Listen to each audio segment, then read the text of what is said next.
Merci d'avoir choisi Télé Tchad, la chaîne nationale, pour vous informer. Bonsoir à vous et soyez les bienvenus à cette édition de 16h. Le Tchad marche au rythme du monde. Le pays veut miser sur les technologies de l'information et de la communication pour atteindre une économie diversifiée et résiliente. Un plan stratégique du numérique et des postes 2020-2030 est déjà élaboré.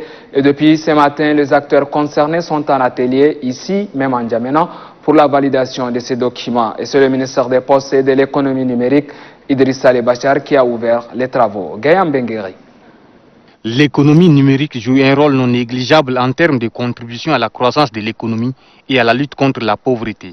C'est pourquoi le Tchad a organisé en juillet 2019 le Forum Tchad numérique dont les retombées ont permis de jeter les nouvelles bases ayant abouti à l'élaboration du plan stratégique de développement du numérique et des postes 2020-2030.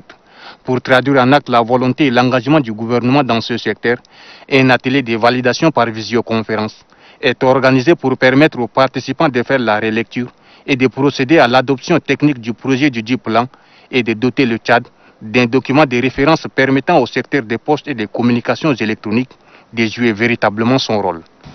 Dans l'optique de la compétitivité, notre pays, le Tchad, se doit anticiper un avenir fondé sur l'accès facile et la généralisation des services de communication électronique afin d'attirer plus conséquemment les investissements privés étrangers.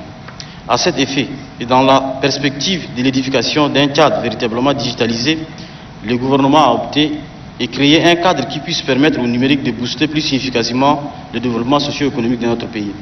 Malgré sa contribution au développement socio-économique du pays, le secteur des postes et de l'économie numérique fait face à un certain nombre de défis qui nécessitent des actions idoines en vue d'assurer son efficacité, à relever le chef de ce département.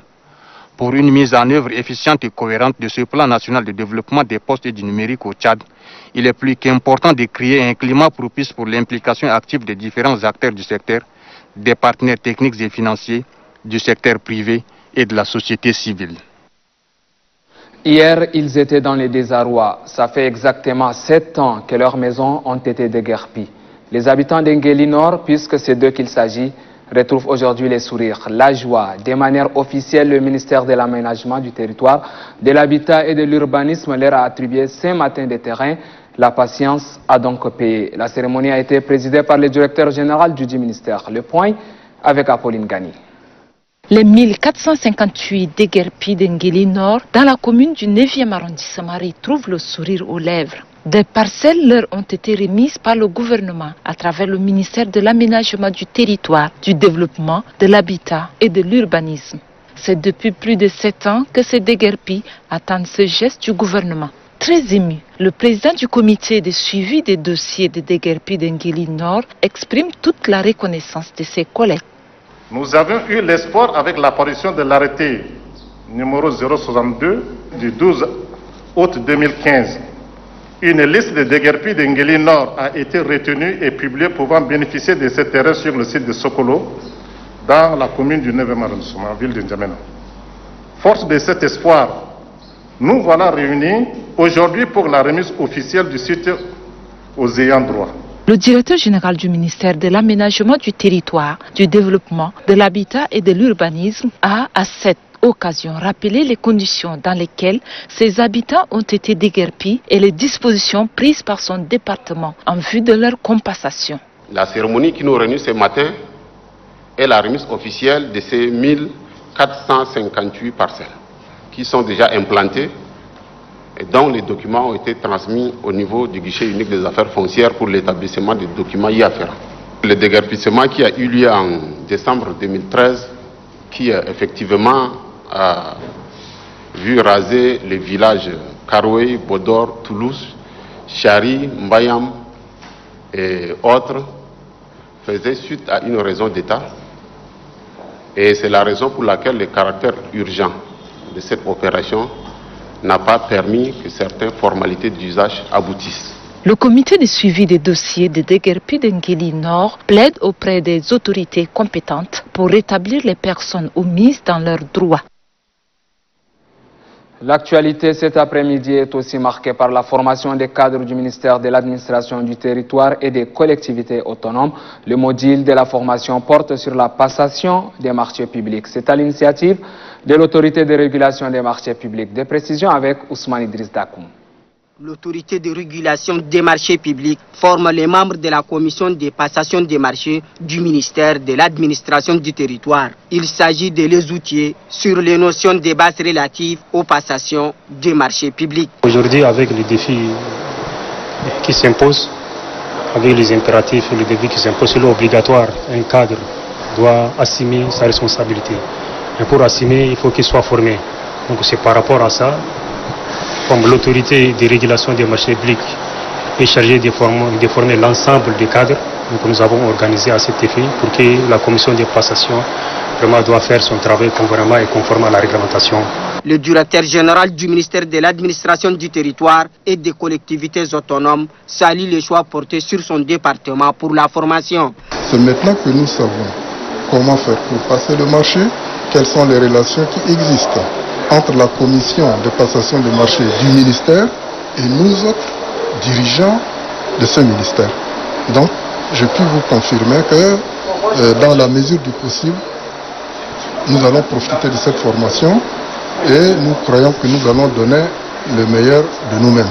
C'est vraiment beaucoup trop participatif et c'est très intéressant.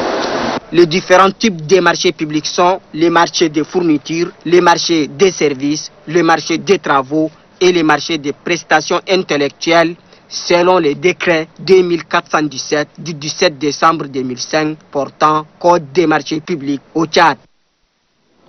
Loin de la capitale, dans la province du Ouaddaï, à Abéché pour être plus précis, le gouverneur Brahim Seyd Mamad a installé ce matin le nouveau recteur de l'Académie Est. Dido Mamad Barka est notre correspondant à Abéché. L'Académie de l'Est couvre 3 provinces, notamment le Ouaddaï, le Wadi Fira et le Sila.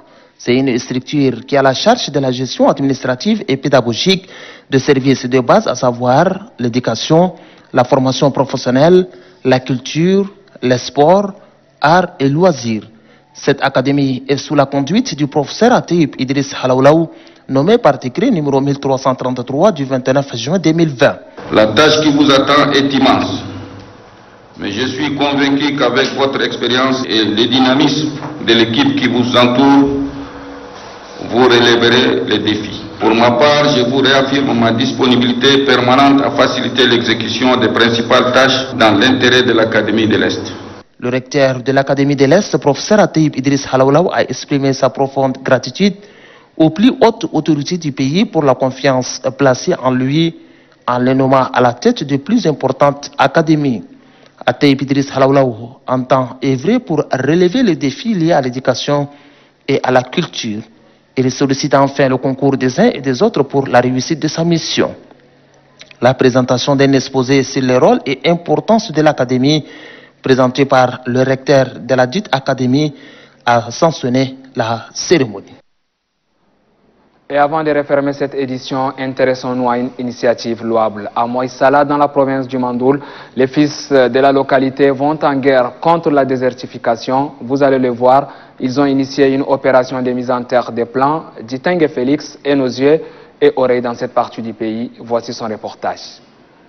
Cette activité de reboisement sous l'impulsion du coordinateur du projet Primagro, Djibril Tatala, se veut promoteur de l'agroforesterie.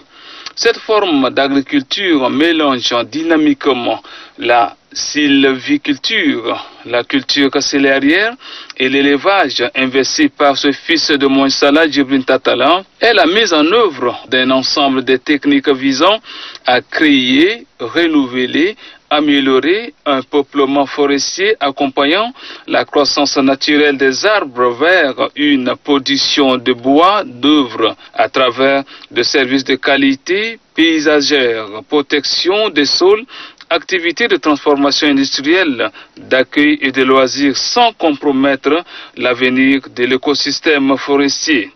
Au total, 10 000 arbres de karité, 6 000 palmiers et ananas importés du Bénin, macadam du Kenya, 5 000 pieds de manguier seront mis en terre. Le secrétaire général du département de Baksara, Djekodom Mbaindigim Amon, d'apprécier à sa juste valeur l'initiative de ce fils de Baksara qui investit dans le domaine de l'agroforesterie. Cet investissement ou retour à la terre traduit le vœu du maréchal Idriss Déby Itno qui oriente ses compatriotes aux activités agricoles. Ainsi se referme cette édition, ainsi prend fin ma semaine. Merci à vous de m'avoir accueilli chez vous. Ce fut un plaisir et à partir de demain, je vous laisse entre les mains d'Estelle Abdelkader. Prenez bien soin de vous, restez sur Téléchat, la télévision, c'est ici chez nous.